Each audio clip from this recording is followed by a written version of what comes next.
Halo semua, perkenalkan saya Mia Rosmiati Agustina dan Tri Ratnasari. Hari ini kami akan mewawancarai seorang yang spesial.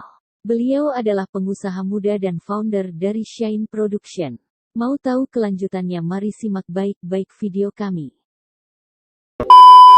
Assalamualaikum warahmatullahi wabarakatuh.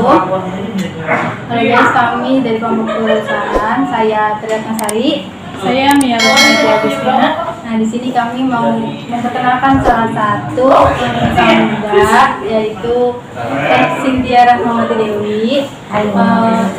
Beliau itu adalah satu founder dari Shine Production. Nah, Shine Production ini usaha yang bergerak di bidang konveksi. Nah, untuk lebih lanjutnya, kayak gimana sih Teh Cynthia atau gimana sih produk-produknya, nanti kita wawancari Teh Cynthia. Ya, oh aku nggak bawa ini nih sampelnya, padahal tadi ada, cuma nggak diingetin untuk bawa sampel produknya nih. Wah, Apa nih? Perlu cerita apa? pertama Perjalanan ya, dari awal. identitas perusahaan ini aja dulu. Iya, oke. Jadi saya pertama kali mendirikan Shine Production itu tahun 2019. Pada saat saya semester 3 tepatnya. Begitu. Iya, berarti ngomong-ngomong Teh Cynthia ini mahasiswi YIN Teknik dari Cirebon, jurusan bahasa Inggris semester 7. Mantap. Lanjut ya. Ya, dulu waktu semester 3 2019 tuh pertama kali mendirikan Shine Production. Nah, pertama kali itu bergerak di bidang konveksi. Tapi lama-kelamaan dulu sampai 3 bidang, ada konveksi, digital printing, dan advertising. Itu berkembang. Tadinya hanya bermitra dengan konveksi besar, dengan perusahaan-perusahaan yang ada di Cirebon, di Bandung, dan sekarang alhamdulillah sudah ada investornya. Sudah ada 3 investor yang memfasilitasi gedung, kantor, ini fresh money yang memberikan mesin seperti itu dan fasilitas lain. Jadi Shine Production ini menjadi divisi atas perusahaan milik investor. Jadi legalitasnya sekarang udah resmi. Shine Production itu sekarang dinaungi sama PT Smart Intimedia Indonesia.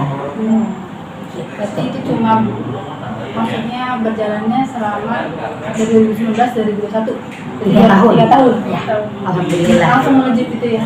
Aduh, amin. Amin. Ya, berkembang sih Ya, ya. berkembang maksudnya. Berkembang. Makanya banyak yang nanya kenapa kantornya satu sama SIM Advertising. Iya. Karena ownernya SIM Advertising ini salah satu investornya Shine Production. Kayak gitu ceritanya. Cerita singkatnya ya. Untuk tahunnya berdirinya kapan? Tahun tanggal. Tanggal berdirinya itu sebetulnya bias ya, karena kan waktu awal tuh bingung logo jadinya kapan, terus kayak gitu-gitu. Cuma yang pasti sih bulan Juli lah 2019. Cuma dijadiin anniversary-nya di ulang tahun aku aja lah. 28 November ya. Jadi nanti 28 November 2021 tuh jadi anniversary yang ketiga. Aku bisa sendiri siapa? Shine, oke. Iya. Shine itu diambil dari kata Cynthia. Namanya kan Cynthia. Jadi Shine itu Cynthia. Dulu jurusanku perbankan. Dulu ada name tag di kalau setiap jaga bank. Aku kan sempat magang 4 bulan di Mandiri. Nah, aku punya nama front office, namanya Shine, nama name tagnya. Aku pengen aja dipanggil Shine. Nggak tahu dulu. Karena Shine itu di bahasa Inggris, arti bahasa Indonesianya bersinar. Nah, semoga usahaku akan terus bersinar dari didirikan sampai nanti, sampai selamanya, amin. Bersinar, gemilang, pokoknya arti kata yang menyilaukan lah. Iya. Ada kendala nggak sih dalam menjalankan usaha ini? Ya, dari rintis sampai dari awal. Ya banyak sih sebenarnya. Pertama kepercayaan. Banyak orang yang belum percaya sama Shine Production karena dulu belum punya kantor. kayak mau main ke kantornya dong, mau lihat produksinya, mau lihat ke galerinya. Sedangkan waktu itu kita masih mobile kan, belum punya kantor, jadi kayak masih ketemuan sama orang di tempat ini, di tempat itu, cuma kita bawa sampel kayak gitu. Jadi pertama kepercayaan, kedua apa ya, kalau masalah pembayaran sih ada. Waktu mungkin kalau di produksi itu kan ada orang jahit atau orang bagian produksi yang bordir itu telat di waktunya. Namanya manusia ada sakitnya, ada perlunya, yang kayak gitu-gitu tuh kan nggak bisa dihindarkan ya. Jadi paling ada keterlambatan di produksi, terus untuk kesalahan bagian produksi yang salah karyawan lah, tapi kan itu harus kita tanggung, bukan yang untung malah jadi buntung. Nah kayak gitu sering juga tuh, banyak yang bilang kan konveksi itu wah ini profitnya jutaan nih, mereka nggak tahu kalau lagi rugi juga jutaan. Paling kendalanya itu sih. Terus ada kendala di bahan baku nggak? Kalau di bahan baku, nggak begitu sih ya, karena kan kalau mahasiswa tuh warna-warna yang diambilnya nggak terlalu aneh-aneh. Paling seragam mahasiswa apa sih warnanya? Doker, hitam, merah, hijau, nggak ada yang kayak harus warna peach. Nah itu susah tuh kalau bahan seragam minta warna peach, warnanya misalkan kuning lime, hijaunya hijau apa mint, iya itu susah. Nggak ada sih kalau di bahan. Untuk posting kayak gitu kan ada kendala yang bisa waktu awal-awal. Di awal iya, karena nggak punya mesin. Jadi kita harus cari orang yang punya mesin untuk diajak kerja sama kayak gitu, dan gak semua orang yang punya mesin kan udah besar nih, gak semua orang mau diajak kerja sama yang kecil. Jadi titip pesan buat teman-teman nanti yang nonton, kalau kalian sudah besar jangan pernah melupakan yang kecil. Karena yang kecil akan menjadi besar. Betul, pelan-pelan ada Kayak gitu. Kalau sekarang alhamdulillah udah ada investor, ya sedikit-sedikit udah punya mesin sendiri. jumlahnya berapa? Sekarang ada mesin sublim, ada 2 ya. Apa sih? Sublim itu mesin printing. Oh, Buat tahu nggak jersey bola, bikin jersey bola, kaos, kayak gitu. Lanjut, strategi untuk mengatasi masalah yang tadi dibilang dari mesin Strategi karyawan. untuk mengatasi masalah tersebut, dijalanin aja sih. Yang penting nanti akan ada jalannya. Ketika kita menjalani pasti ada jalannya. If there is a will, there is a way. Ketika ada kemauan pasti ada jalan. Iya. Kalau melihat dari misalnya logika ya, kita harus nabung dulu buat beli mesin. Butuh berapa puluh tahun nabung untuk beli mesin yang ratusan ribu. Kalau misalnya kita logikanya kita berhenti semangat putus asa gitu, tapi ketika kita pengen melanjutkan jalanin aja, ternyata ada orang yang punya modal yang pengen kerja sama, jadi kan kita nggak perlu nabung untuk beli mesin itu dalam waktu cepat. Itu salah satu contohnya. Lagi Bisa sebutin nggak sih produknya apa aja? Oke, di Sen Production tuh produknya ada 1 PDH, baju kantor, baju sekolah. Itu bahannya bisa request atau Bisa, kan kita customize, ada desain juga kebetulan itu yang di sana Mas Wisma tim antinya. Nah, untuk strategi marketing juga bikin desain, terus juga bikin untuk feed di sosial media. Terus ada bisa tote bag, bisa juga apa ya? Sebenarnya banyak produk turunannya tuh, ada mug. Nanti kita banyak produk yang belum launching juga. Salah satunya jersey ya, ada flower boat, ini banyak belum launching. coming soon ya? Lagi Cara produksi. cara produksi sih jelas dijahit ya. Dijahit, terus ada yang pakai mesin bordir, ada yang pakai mesin sublim, ada juga mesin BTF kayak gitu. Itu apa? Promosi. Karyawan kita dari karyawan bukan kan dari tadi cara produksi ya, kayak karyawan sendiri kerjanya dari berapa hari?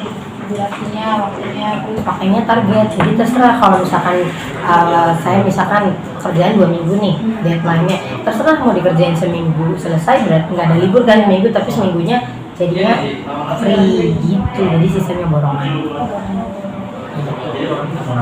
kayak gitu. berarti orang rintisin itu sendiri per orang apa ada temen Sendiri owner Sen Production sendiri, founder dan owner sendiri, tapi sekarang udah bukan owner sendiri, tapi karena kan ada investor, ada tim juga. Apa pemasaran? Kalau untuk pemasaran konvensional kayak meeting, ketemu orang untuk bikin project. Terus kalau misalkan online ada Instagram, ada fanpage juga, Sen Production. Paling di sosial media ya. Karena kan kalau di Shopee bingung, kalau Shopee kan barang yang ready to wear. Iya. Kalau kita kan bukan ready to wear, kita bukan fashion, tapi kita custom. Jadi harus melalui kontak person. kalau untuk media sosial pisahkan sama SIM. Oh bisa. Ada Sempro. Follow ya, follow mana handphonenya coba. Biar lihat. Follow ya. Nah ya. Udah follow belum? Itu cuma dulu aktif. Nah itu. Yang logonya begini. Ya coba itunya Viko. Aku mau coba lihat dulu Viko. Geng usaha aku guys, tolong di follow. Abis ini mau beli ini follower. Dah itu ya pokoknya. Iya. Apalagi mau nanya apa lagi? Terus cara meningkatkan semangat karyawan tuh gimana ya dari Kita sendiri strateginya gitu. ya gimana ya? Karyawan sebenarnya kalau misalkan sama karyawan gak bersentuhan langsung ya. Aku kan lebih banyak diskusi sama tim. Itu caranya ya kayak temen aja nongkrong. Kalau misalkan kumpul buat bahas kerjaannya kayak nongkrong, nggak ada bedanya. Gitu. Cuman kan mereka serius tapi santai, ya bisa. Jadi nyantai tapi target gitu. Kerjaannya kelar semua. Jadi yang kerja juga anak muda semua kok timnya. Anak kuliah semua semester 2, semester 4. Kamu semester berapa? 5 dia 5. Ada lagi bawahnya si Deva tuh 3 semester 3. Jadi teman-teman yang masih muda-muda mahasiswa. Jumlah karyawan berapa? Karyawan berapa ya? Jadi misalkan yang jahit, jadi kita nggak pernah ngecek langsung sih kalau jahitnya borongan kayak gitu. Kalau untuk tim ada 3 orang di tim inti untuk di office nih sini buat kita meeting, di ruang meeting buat ngobrol mengembangkan produk dan segala macam itu 3. Tapi kalau untuk karyawan yang langsung produksi, misalnya buat mesin sublim aja 2 ya. Sama freelance. Satunya connect tuh. Iya. Satu mesin aja 2, mesinnya 2, belum yang lain kayak gitu. Ya, berapa ya? Ya itu sendiri aja. Nah ya. Ini bahan-bahannya biasanya dari mana gitu? Ya asal Dari supplier lah. jadi mau Dapur. Iya. Kalau itu ada supplier. iya. Kota Cirebon atau ada buat Ada dalam kota, ada di kota. Itu yang supply bahan baku. Ada niatan buat bikin itu tambah sendiri. jadi bisa sama di sini gitu. Ada niatan. Enak di sini ya. Udah nyaman gitu. Tadinya sih kan mau ada kantor sendiri kan, dan produksi sama tim. Cuman kebetulan ada investor yang udah ada kantornya jadi, ngapain nunggu lama. Iya. Jadi, kalaupun misalkan saya buat kantor sendiri, perlu budget yang lebih, perlu renovasi lagi, ngisi barang-barangnya juga. Ini tuh yang udah jadi aja. Iya. Kemarin aku buat lomba kan. Yang mana? Yang apa sih? Oh, Itu. lomba wirausaha muda Bank Indonesia. Iya, jadi aku tuh ikut audisi wirausaha muda Bank Indonesia. Aku daftar apply iseng aja sih, bikin apa ya? Company profile ya. Dibikinin sama temen aku, sama Bisma, sama partner kan, tim gitu kan. Bis tolong, aku tuh kan awalnya di IT gaptek ya, jadi dibantu, disupport. Terus aku bikin videonya, aku bikin video pendek tentang company profile, tentang bisnis. Akhirnya aku kirimin, aku kira aku kalah, maksudnya aku nggak masuk gitu ya, karena berbulan-bulan itu informasinya dari bulan apa ya, Juli sebelum Agustus. Akhirnya aku dikabarin diundang ke Bank Indonesia dan masuk 8 besar. Dan aku satu-satunya konveksi. Sisanya fashion, gamis, muslim, hijab, makanan, ada yang usahanya genteng, kayak gitu. Lainnya hasilnya belum keluar soalnya. Prosesnya lama ya? Dari yang masuk ke besar yang lama gitu gimana selanjutnya? Ya, nggak tahu. Katanya kalau yang menang juara 1 akan dibawa ke nasional. Karena kan itu kemarin lumayan 3 wilayah 3. Dan dia akan dibawa ke nasional. Cuman harapannya sih nggak mau juara 1 ya.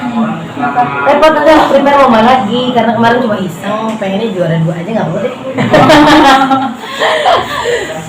Karena main juara 1 aku juara 2 aja. Gitu. Tadi aku dari dulu suka ikut lomba. Kalau keluarga sendiri gimana kayak dukungannya dari awal dari keluarga teman? Kalau dukungan keluarga sih sangat ya, karena kan mereka supportnya nggak menuntut untuk nilai kuliah bagus, nggak menuntut untuk apapun yang mereka mau, tapi terserah aku tuh anaknya Amjes dan 2 Taiwan, terserah aku maunya apa gitu. Aku sukanya bisnis didukung, aku sukanya aktivis nih, aku kan banyak banget organisasinya dan sangat aktif ya. Aku ikut ini, aku ikut itu, didukung sebenarnya. Tetap aja. Ini nggak apa-apa nih, baru dikira ini rasis. Gitu kan, pengusaha aktif di organisasi. Nggak usah disebut organisasinya ya. Oke. Pokoknya aku dari semester 1 tuh ikut HMJ. Iya. Di bahasa Inggris tau lah HMJ apa. HMJ. Terus aku ikut juga UKM, pengusaha muda. Iya.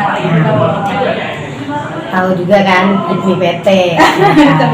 Kan nggak ada kompetitor ya kalau pengusaha. Ya. Terus ekstra juga penasaran sama dunia politik kampus nih, antropologi kampus kayak apa, aku ikut. Aku juga tergabung di komunitas literasi senja. Jadi suka berliterasi, suka membaca, suka menulis, suka berdiskusi. Kebetulan dulu suka nulis puisi waktu belum sibuk kayak gini. Jadi suka nulis antologi puisi sendiri. Terus senang aja baca buku terus di-sharing, karena apa yang kita baca, pemahaman kita sendiri tuh nggak cukup, tapi kita perlu pemahaman orang lain, makanya perlu didiskusikan. Cara bagi waktunya gimana sih? Cara bagi waktunya nggak ada sih. Kalau aku orangnya ngikutin kata hati aja. Ngikutin kata hati ketika kuliah itu penting menurut kebanyakan orang. Tapi menurut aku ketika dihadapkan dengan pilihan organisasi yang event itu tuh bergengsi besar dan belum tentu ada di tahun depan, aku lebih mementingkan event. Bukan berarti kuliah nggak penting, tapi aku punya point of view lain bahwa ini tuh kesempatan emas yang nggak mungkin datang 2 kali. Kalaupun tahun depan ada lagi tuh pasti beda. Nah bener kan, 2019 aku ikut acara namanya Jambore Pengusaha Muda se-Asia Tenggara, ASEAN, 10 negara kan ASEAN kan. Iya, Nah itu aku ikut, aku meninggalkan kuliah hampir 1 minggu, semester 2 itu. Iya, tapi aku nggak nyesel karena apa? Setelah itu 2020 pandemi, sampai sekarang belum selesai, belum ada lagi sampai aku mau lulus. Kalau aku udah lulus, nggak bisa aku ikut itu, kan aku udah bukan mahasiswa lagi. Gitu, jadi apapun ikuti kata hati kalian, jangan kata orang lain. Coba kalau aku kuliah waktu itu, aku nggak ikut, pasti aku nyesel banget karena nggak akan ada lagi sampai aku lulus. Aku sering meninggalkan mata kuliah, bukan untuk ditiru sih, cuma lebih ke biar melihat sudut pandang yang lain dari kehidupannya Cynthia nih, yang katanya pengusaha, katanya ya, masih diusahakan. Jadi waktu semester 2 juga pernah ikut Duta Bahasa Jawa Barat di Bandung, semester 2. Itu mandiri semua atau jalur? Emang ada jalur apa? Maksudnya tahu dari orang lain, searching sendiri ada lomba begitu tuh. Iya, jadi aku tuh dulu sering, bukan dulu, sampai sekarang pun masih follow kementerian, kedinasan yang suka bikin event. Tuh ada dinas kebudayaan suka bikin event dulu di Jogja. Jadi camping di Malioboro, bukan di Malioboro, di Borobudur, camping kebudayaan, terus juga misalkan Perpusnas bikin acara, Duta Baca Jawa Barat, Indonesia, kayak gitu kan. Karena aku nggak terlalu gandrung di literatur atau di sastra, aku gandrungnya di bahasa nih, makanya aku ikut Duta Bahasa Jawa Barat. Dulu Duta Bahasa Jawa Barat tuh banyak dari kampus-kampus UPI, Unpad, ITB, Parahyangan, dan bahasanya bukan cuma bahasa Inggris. Jadi kalau cuma bisa bahasa Inggris tuh nggak keren. Kemarin aku ikut bukan audisi, kompetisi, itu kan sampai final ya, sampai ke Bandung. Itu mereka pada bahasanya Rusia, Mandarin, ada Korea, ada Jepang, ada bahasa Arab. Jadi variatif. Kalau bahasa Inggris doang mas sepele, maksudnya nggak bisa sombong gitu. Itu bahasa basic.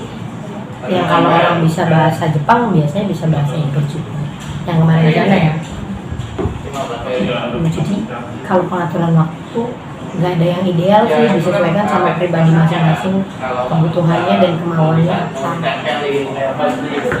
Aku soalnya orang yang sering meninggalkan kelas.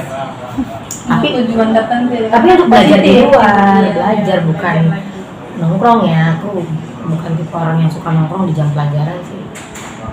Aku nongkrongnya sekalian meeting kerjaan. Kalau ada proyek, bermutu ya. Kalau ada proyek pasti meeting di kafe. Nggak lama sih, 15 menit. Aku lanjut telepon temen aku suruh pada ke situ. Jadi itu style. Buat target kedepannya. Semoga Saint Production ini jadi konveksi number 1 di Cirebon dan di wilayah 3 di Jawa Barat maupun di Indonesia. Amin ya. Semoga Pak Pesat ya bukan sombong, tapi masa sih kita nggak boleh lebih untuk ke depan. Sedangkan di 3 tahun yang lalu ketika pertama kali buat Saint Production ya lebih punya investor. Nggak pernah mengajukan proposal bisnis di kebanyakan, nggak pernah mimpi untuk diajak kerjasama sama orang-orang besar. Tapi di 3 tahun yang waktu singkat menurut orang-orang ini bisa gitu yang production. Masa ke depan kita mau mimpi kecil gitu kan, harus bermimpi besar, tapi harus dibarengi juga dengan ikhtiar yang besar. Tinggalan satu kan alasan kenapa membuka Saint Production, aku lupa nanya alasannya kenapa sih. Kesel banget kalau ditanyain ini. Aduh, Alasannya takutnya sedih. Aku nggak mau, tapi nggak apa-apa ya. Gak apa-apa. Jadi awal pertama kali termotivasi untuk bikin perusahaan Saint Production ini the power of kepepet. Kemarin di Bank Indonesia juga ditanya soalnya the power of kepepet. Kenapa? Cindy lahir bukan dari keluarga yang berada, tapi bukan juga berarti nggak ada. Tapi ya sederhana dan pas lah untuk segala sesuatunya, untuk kuliah dan jajan-jajan aja mah ada. Cuman kan kita anak muda punya gaya hidup yang pengennya selangit, pengen jajannya enak, baju bagus, dan bajunya bagus, barang branded, ya gitu-gitu. Nah itu nggak bisa difasilitasi sama orang tua, nggak berani mintanya juga, karena nggak beralasan. Buat apa? Kalau pengen gaya kan kita harus usaha. Sebenarnya nggak kepepet buat makan juga sih, tapi kepepet buat bergaya. Kalian tahu kan mau-mau? Iya. Mau-mau tuh punya salah satu senior aku di organisasi usaha muda. Iya, Mas Agus. Aku suka banget tuh minum mau-mau tuh dulu kalau kuliah. Mahal nggak? pasti banyak mahal. Kalau untuk mahasiswa mahal ya? Iya, lumayan. 12.000, Tapi enak loh. 15.000. Iya. Sedangkan uang bekal aku cuma 20.000. Sehari ya. Iya, ntar bensinnya gimana? Nanti makannya gimana? Kurang dong. Tapi kalau aku usaha tuh, aku bisa beli bensin, bisa beli mau-mau, bisa beli Mr. Boy. Iya, tuh apalagi anaknya suka nongkrong di kedai kopi tuh kayaknya 50.000 tuh udah paling minim banget bawa duit segitu. Tiap hari aku ke kedai kopi kayaknya. Untuk ini ya, kerjaan. Jadi aku harus selalu pengen duit. Awalnya di situ. Orang tua pun dua-duanya sampai sekarang udah nggak ada yang usaha. Aku kebetulan bontot. Totalnya keren. Itu awalnya. Terus kedua aku ke-trigger sama teman-teman pengusaha di HIPMI, Himpunan Pengusaha Muda Indonesia. Jadi aku Ini dari awal. dari awal semester di IAIN, aku 3 tahun di HIPMI IAIN yang sekarang sudah trainer, tapi sekarang sudah menjadi pengurus HIPMI Kota Cirebon. Jadi sekarang wasekku. Nah, kenapa ketika kalian mau menjadi sesuatu, carilah wadah yang mendukung untuk itu. Ketika pengen jadi pengusaha, cari teman-teman pengusaha, cari wadah yang mewadahi pengusaha muda yang akan nge-charge semangat kalian, yang akan bikin kalian tuh terstimulasi, trigger untuk gue usaha semua aku beli nggak ya gitu loh. Jadi ketika pengen jadi apa ya harus main sama siapa, kalian harus tahu. Kalau sekarang kalian belum jadi apa-apa, berarti selama ini teman kalian bukan siapa-siapa. Iya Jadi nggak? ya teman punya jadi buat trigger kita supaya lebih Trigger, iya. Jadi kalau mau jadi apa-apa, temannya harus siapa? siapa ya dilihat tuh siapa. Tokoh ya, maksud orang. Kedua ada dua aja alasannya berarti. Tadi yang pertama kepepet, dua karena dari teman-teman. Dan Ini ada lingkungan. Tapi emang dari kecil pengen jadi entrepreneur. Aku dulu tuh halu banget anaknya. Tapi halunya aku tuh dianggap bercanda ya sama temen-temen tuh. Karena dulu di kelas yang aku masih inget dari SD, SMP, SMA, aku tuh suka nulis di papan tulis. Ini kayak gini, coret-coret dilihat sama temen-temen, entah itu lagi nggak ada guru atau lagi jam istirahat. Aku suka halu. I wanna be an entrepreneur, a young entrepreneur. Aku pengen jadi pengusaha muda. Aku selalu nulis nama aku pakai gelar. Cynthia RD SE MBA. SE-nya nggak nyampe karena sekarang SPD nih. Cuma kan MBA-nya masih bisa diusahakan. MBA itu Master Business Administration, tapi ngambilnya di luar negeri. S2 bisnis di luar negeri. Nah itu semoga ya. Terus aku selalu bilang aku pengen punya corporation, apa Sign Corp. Dulu pengennya bukan Sign Production ya. Sign Corporation ini ada. Dulu nggak kepikiran konveksi, dulu pengen punya yayasan, dulu pengen punya apa ya, wedding organizer, pengen punya banyak bidang usaha yang diwadahin sama namanya Sign Corporation. Dulu diketawain, ya nggak tahu kan halu, itu kan SMA. iya sih. SMA itu terakhir aku masih ingat dan itu diingetin sama teman-teman aku pada ngirim video, ngirim foto terus pada cerita. Dulu lo tuh halu ya pengen punya ini, kok kesampean. Bercandanya agak lucu karena serius. Beneran. Tips buat teman-teman. Iya betul. Tips buat teman-teman buat yang nonton. Apa ya? Jangan jadi kupu-kupu. Mahasiswa kupu-kupu kuliah pulang. Karena harus punya relasi yang bagus ketika kita di perguruan tinggi. Belum tentu kita itu berprofesi linear sesuai disiplin ilmu yang kita ambil sekarang. Kita ngambil pendidikan bahasa Inggris, belum tentu jadi guru bahasa Inggris. Makanya kita apa ya, menciptakan kemungkinan yang akan terjadi di depan. Contoh, kalian apa jurusannya? IPS. Tapi kenapa ada mata kuliah kewirausahaan coba? Itu kan bangsa jadi dulu. Itu second plan. Jadi ketika kalian nanti nggak bisa jadi guru, ya kalian jadi pengusaha, pencipta lapangan pekerjaan. Kalau guru, maaf nih ya, bukan mendiskreditkan, bukan merendahkan, tapi kalau guru itu kan honorer gajinya kecil. Kalaupun PNS gajinya besar, tapi itu Prosesnya. beban negara kan. Iya betul. Kalian cita-cita mau jadi beban negara. Gitu. Tapi kalaupun jadi PNS ya nggak apa, itu mulia juga kan jadi guru. Cuman cita-citanya jangan dibatasin untuk di zona nyaman jadi PNS dapat gaji, belajar, jangan gitu. Tapi jadilah mahasiswa atau pemuda yang mengambil resiko. Yang orang lain tuh belum tentu berani ngambilnya. Ada mungkin itu wawancara dari Sign Production. Terima kasih. Assalamualaikum warahmatullahi wabarakatuh. Terima kasih. Ya. Tulislah mimpi kalian setinggi langit, agar jika kalian jatuh kalian akan jatuh di antara bintang-bintang bukan di antara bayang-bayang, serta jadikanlah jatuhmu itu sebagai pelajaran hidup yang akan membawamu lebih bermanfaat bagi orang lain. Karena ingat, sebaik-baiknya manusia adalah yang bermanfaat bagi sesama. Semangat untuk berwirausaha, terus mengusahakan dan mendoakan apa yang kita butuhkan. Good luck.